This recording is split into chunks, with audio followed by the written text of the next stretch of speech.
ঠাকুমার বিস্কুটে করে খোলা হ্যাঁ খাবি না তো তুই নষ্ট করবি আর কিছু নাই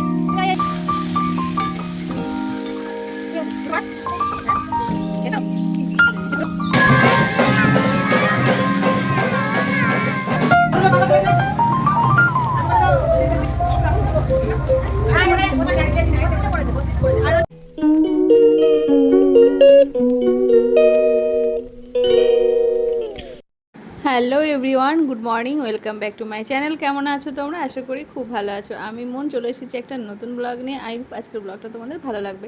এখন বাজে সকাল 9টা। তো আজকের ব্লগটা আমি এখন থেকে স্টার্ট করছি। আমরা এসেছি হচ্ছে বাড়িতে, কালকে রাতে বাড়ি এসেছি। আর সকালে উঠে বেডরুমটা একটু পরিষ্কার করে ইভানকে দুধ রুটি খেতে দিয়েছিলাম। আর দেখো বাইরে প্যান্ডেল করেছে, মানে আমাদের বাড়ির গেটের বাইরেই আর কি প্যান্ডেলটা করেছে, মানে পুরো এক প্রান্ত থেকে আর এক প্রান্ত জুড়েই প্যান্ডেলটা করা হয়েছে। আর বিয়েটা হচ্ছে আমাদের বাড়ির সামনের বাড়িতে বিয়ে, ছেলের বিয়ে আর কি। তো দেখো প্যান্ডেলটা করেছে, তো এখান থেকে দেখা যাচ্ছে আমাদের বারান্দা থেকে আর কি। তো একটু ভিডিও করে নিলাম।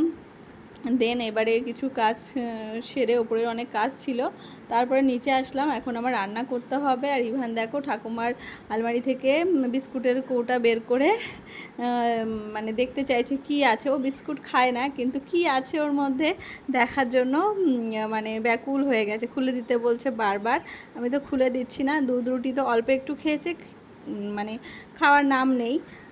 মানে ঘুরে ফিরে দেরি করে করে আর কি খাবে এরকম আর কি। তো ভাবছি কি আছে, কি সম্পত্তি আছে আমার ঠাকুমার আলমারির মধ্যে আর কি।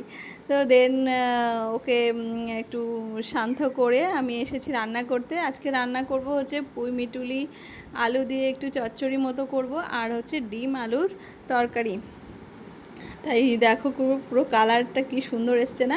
পাকা পাকা পুঁই মিটুলি আলু দিয়ে করলে আলুগুলো পুরো কালার হয়ে যায়, খেতেও বেশ মজা লাগে। তো আমার ডিম আলু সিদ্ধ করা হয়ে গেছে, ভাতও হয়ে গেছে। দেন পুঁই মিটুলি করলে আর ডিমটা বসাবো, তারপরে রান্নাটা কমপ্লিট হবে। হ্যাঁ, আর আছে ধনে পাতা বাটা করব। অনেক দিন ইচ্ছা ছিল ধনে পাতা বাটা খাবো। তো মাকে বললাম, মা আজকে ধনে পাতা বাটা খাই চলো। সবাই খায় অ্যাকচুয়ালি। এই ধনে পাতাটা আমার ইভানের পাপা একদম খেতে চায় না। ও ধনে পাতার গন্ধটা ওর একটুও ভালো লাগে না আর কি। দেন রান্না করতে করতে ওকে নিয়ে একটু বাইরে বের করলাম, খেললাম।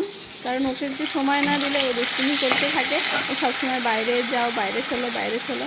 রান্না করতে করতে ওর সঙ্গে ওরা একটু বাইরে চলে গেলাম। আর তারপরে ওকে খেয়ালও রাখতে হচ্ছে, না রাখলে কোথায় চলে যাবে। আজকাল আবার মানে কি বলবো, বাড়ি থেকে বাচ্চা তুলে নিয়ে যাচ্ছে, খুব ভয় লাগে। সেই জন্য ওর দিকেও খেয়াল রাখতে হচ্ছে, এদিকে রান্নাও করতে হচ্ছে। এইদিকে দেখো পুঁই মিটুলি রান্না হয়ে গেছে, এই ধনে পাতা বাটা হয়ে গেছে, আর হচ্ছে ডিমটা হলেই আমার রান্না কমপ্লিট হয়ে যাবে। আর এদিকে ও খেলছে, আবার ওকে স্নান করাবো, আমি স্নান করব। ওপরের বারান্দাটা পরিষ্কার করা হয়নি, আমার ওপরে গিয়ে আবার বারান্দাটা পরিষ্কার করব। এদিকে রান্নাঘরটা পরিষ্কার করে রান্না করে তারপরে যাব পরিষ্কার করে আর কি। তো অনেক কাজ বাকি আছে। তো চলো তোমরা ব্লগটা দেখতে থাকো, আমরা স্নান করে আসি। আর এদিকে দেখো ইভানের ঠাকুমা স্নান করে চলে এসেছে, তো শাড়ি নিয়ে টানাটানি করছে, খুব দুষ্টুমি করে ঠাকুমার সঙ্গে। এটা টানে ওটা টানে, খেলে, মানে বিরক্ত করে খুব। আর আমি ওকে শুধু বারণ করি, বকাবকি করি, এই সরে আসো, এই চলে আসো। কিন্তু কী করবো বলো, বাচ্চারা তো দুষ্টুমি করবেই। মার তো করা হয়ে গেছে, স্নান হয়ে গেছে, এবার পুজোটা দিয়ে নেবে, আমি তারপরে উপরে যাব, ইভানকে নিয়ে স্নান করে নেব। এই যে স্নান করে চলেও এসেছি, ইভানকেও স্নান করানো হয়ে গেছে। এই যে দেখো কোনো রকম জামাটা পরালাম, মাথাটা তো আঁচড়াবে না, মুছবে না, কোনো মতে বাইরে আসবে, উঠোনে আসতে পারলে খুবই খুশি হয়। আর এইখানে বসে বসে খেলা করবে আর কি। কী করবো, বাচ্চারা তো এরকমই করবে, খেলা ছাড়া আর কি চাই। তো তারপরে ওকে সঙ্গ দিতে হয়, ওর সঙ্গে সঙ্গে থাকতে হয়, না হইলে তো কোথায় চলে যাবে, কে নিয়ে যাবে, এই ভয়ে ভয়ে আর কি থাকতে হয়। আর আমারও এদিকে চুলটা ভিজে গেছে, শুকাতে হবে। আর ইভানের পাপা আজকে সন্ধ্যা হয়ে যাবে আসতে আসতে। আর এই দেখো এই একটা আমার চলে যাবে কেন, থাকবে না আজকে? খুব ভালো এসেছে এখানে, ওনার বাপের বাড়ি। তো অনেকদিন পর আমাকে দেখে খুব খুশি হলো, আর আমিও খুশি হলাম, আমাকে দেখে গল্প করলাম। আর মাই বসেছে পুজো দিতে। ইভান পুজো দেওয়ার সময় ঠাকুমার সঙ্গে সঙ্গে ও অনেক কিছু শিখেছে, নম নম বলা শিখেছে, শঙ্খ বাজাতে পারে না, মানে শঙ্খটা হাতে নিয়ে রাখতে মানে দেখতে চায়, আবার ঠাকুমাকে বলে বাজাও বাজাও, না বাজা বাজা শঙ্খ বাজাতে বাজা। বলছে ও পারবে না আর কি শঙ্খ বাজাতে, ও জানে ও পারবে না, তাই সেই জন্য বলে বাজাও বাজাও। তারপরে কাঁসা বাজায়, তারপরে নুকলদানাগুলো আছে, নুকলদানাগুলো টুকটুক করে খায়। আর আমি তো বেশি খেতে দিই না, কারণ কৃমি হবে বলে, কিন্তু তারপরেও ও জেদ করে খায়, বেশি খেতে পারে না, দুটো খাওয়ার পরে বলে আর খাবো না। এর মধ্যেই মার পুজো দেওয়া হয়ে গেছে, আমি খাবার টাবার টেবিলে সাজিয়ে রেডি করেছি। এই দেখো কালকের বাসি ডাল, আর এই যে ডিমের তরকারি, আর আগে তো দেখালাম খাবো, খিদে তরকারি। পেয়েছে ছাড়। তারপর দুই শাশুড়ি বৌমা মিলে খাওয়া দাওয়া করলাম। এখন বাজে সন্ধ্যা 6:30।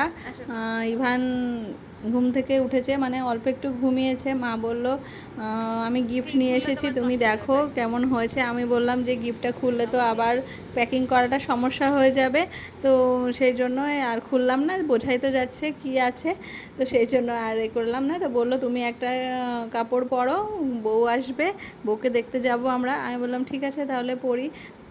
এই যে শাড়ি পরলাম, পরে ইভানকে নিয়ে গেটের সামনে আসছি।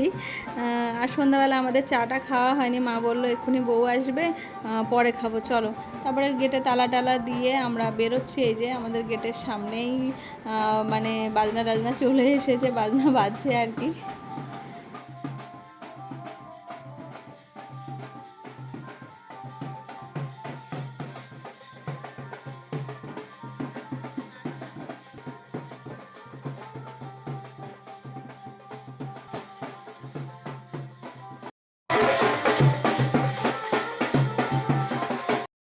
ইভানও বাজনার আওয়াজ শুনে খুব খুশি হয়েছে, ও যেতে চাইছে। আর এই যে এক এক করে যাচ্ছে বউ আনতে। অ্যাকচুয়ালি বিয়ে করার পর বৌমা একবারে শ্বশুরবাড়িতে আসেনি, পাশের বাড়ি ছিল, তো সেখান থেকে বউকে আনতে যাচ্ছে আর কি। আর আমি ভাবলাম বউ হয়তো চলে এসেছে, কিন্তু এসে দেখি না বউ এখনও আসেনি, শুধু বাজনা নিয়ে এখান থেকে ওই বাড়িতে আনতে যাচ্ছে। তো দাঁড়িয়ে আছি, মাও দাঁড়িয়ে আছে, সবাই চলে যাচ্ছে। আর ইভান তো ওর দাদুকে দেখে খুব খুশি হয়েছে, দাদুও যাচ্ছিল ওই বৌমাকে আনতে। আর ইভান বায়না করছে দাদুর সঙ্গে যাবে। তো দেখো ওর দাদুর পেছন পেছন হাঁটা শুরু করে দিয়েছে। আর আমিও কি করব, আমিও ওকে খেয়াল রাখার জন্য আমিও যাচ্ছি, কারণ ও মানুষ ভীষণ ভালোবাসে। আর আনন্দ তো খুবই পছন্দ করে, আনন্দ হয়ে উঠলো, নাচ সবই পছন্দ করে। তো আমি ভাবলাম ঠিক আছে তাহলে আমি ওর সাথে সঙ্গে যাই আর কি। তো দেখো ও আমার চিনছে না, ও চলে যাচ্ছে সোজা, কোথায় নিয়ে যাবে ওর কোনো এ নেই। তো ঠিক আছে যাই হোক, নিয়ে যাচ্ছে, আমিও পেছনে আছি, মাও আমার পেছন পেছন আসছে। হেঁটে হেঁটে অনেকটা দূর, এই রাস্তা থেকে ওই রাস্তা অনেকটা দূর আর কি। সবাই টোটো করে গেছে, এবার ইভানের জন্য আমরা হেঁটে হেঁটে যাচ্ছি, কারণ ও দাদুর সঙ্গে হেঁটে হেঁটেই যাবে ও। তো ও ভীষণ খুশি, হাত ধরে ধরে হেঁটে হেঁটে যাচ্ছে। অ্যাকচুয়ালি ও দাদু তো নেই, সেই জন্য দাদুর ভালোবাসাটা মিস করে, সেই জন্য মানে যে কোনো বড় মানুষ দেখলে, ছেলে মানুষ দেখলে তাকে খুব ভালোবাসতে চায়, মানে তার কাছে থাকতে চায়, মানে আদর পেতে চায়, এরকম একটা। তো যাই হোক, ওর দাদুর সঙ্গে আর কি যাচ্ছে। আর আমি পেছন পেছন ভিডিও করতে করতে যাচ্ছি। ওই যে দূরে দেখতে পাচ্ছ ওই বাড়িটাতে বউ আছে, বউকে আনতে যেতে হবে। আর এই দেখো কি আনন্দ করছে, দাদুর সঙ্গে ডান্স করছে। তো ওই মুহূর্তগুলো ভাবলাম যে তুলে রাখি, বড় হলে দেখতে পারবে, সেই জন্যই আর কি পেছন পেছন আসা, এই আর কি। তো দেখো তারপরে অনেকগুলো বাচ্চা দেখেছে, তো আরও নাচানাচি করতে শুরু করে দিয়েছে আমার সোনাটা। মা তা এখনও এসে ওঠেনি, আমি তাও ওর জন্য তাড়াতাড়ি অর্ধেকটা এসেছি, মা একা একা হেঁটে হেঁটে আসছে। হ্যাঁ, তো তারপরে শেষমেশ আসলাম ঘরে বউ দেখতে। এই যে তারা দেখিয়ে দিই তোমাদের বউ, দাঁড়াও, এই যে বউ চুপচাপ বসে আছে, খুব মিষ্টি দেখতে। আর এই যে দেখো ছোট্ট, খুব অল্প বয়সী মেয়ে। আর ইভান তো খুব খুশি হয়েছে, বলছে মামি মামি, আমি বললাম হ্যাঁ মামি। তো এই বউকে আনতে সবাই মিলে যাওয়া হয়েছে, এই যে বাজনা, একটু পরেই বৌমাকে নিয়ে যাব আমরা আর কি। যাই হোক, দেন ইভান তো তখন আবার কান্নাকাটি করছে, পরের বারে আর হেঁটে হেঁটে আসবে না, আমার কোলে কোলেই আসবে। তো মা তো কোলে নিতে পারে না ঠিক করে, কারণ উনি হাঁটতে পারে না, সেই জন্য হাঁটুতে ব্যথা। আমার কোলে ছিল এতক্ষণ, এখন বায়না করেছে ঠাকুমার কোলে উঠবে, আর মা তো হেঁটে হেঁটে আসতে অসুবিধা হচ্ছে, কি আর করা যাবে। আমি আবার পরে জোর করে নিলাম। তারপরে বাড়িতে এসে একটু চা বানালাম, লিকার চা, আমি আর মা খাবো আর কি। তারপরে দেন ও আবার বাইরে যাবে, ওকে বাইরে এনে দিদির সঙ্গে খেললো, দিদির সঙ্গে ছবি তুললো, কত আনন্দ। ও এরকম আনন্দে থাকলে ওর আর কিচ্ছু লাগে না, সারা দিন এগুলোই করতে থাকে আর কি। তারপরে আমি ঘরে যাচ্ছিলাম, তো ভাবলাম যে বউ এসেছে, তাহলে একটু ভিডিও করে নিই, পরে একবারে যাব। এই যে সবাই চলে এসেছে, বউকে বরণ করে নিচ্ছে, আর তখন ছিল খুব ঠান্ডা, আর ঠান্ডার মধ্যে সবাই এসেছে। মা দেখো পেছনে রয়েছে, সবাই চাদর মুড়ি দিয়ে রয়েছে, রাত হয়ে যাচ্ছে আস্তে আস্তে। তারপরে বউকে দেখার পর বাড়িতে এসে সুজি বানালাম ইভানের জন্য, তা ওর বাবা আবার একটু একটু খাচ্ছে, আর মাকে মুড়ি দিলাম, চা দিলাম, তো মা খেয়ে নিয়েছে। আর সিঙ্গারা দিলাম, সেই কালকে সিঙ্গারা নিয়েছিলাম, মা অত রাতে আর খায়নি, সেই জন্য মা সিঙ্গারা দিয়ে মুড়ি দিয়ে খেলো আর চা খেলো। আর দেন আমরা এই যে রাত 9টা বাজে তখন খেতে শুরু করে দিয়ে, দুপুরে যা খাবার ছিল সেগুলো দিয়েই আর কি খাচ্ছি। তো ওটাই আজকের ডিনার। তো চলো আজকের ব্লগটা এখানেই এন্ড করছি। তোমরা ভালো থেকো, সুস্থ থেকো, গুড নাইট।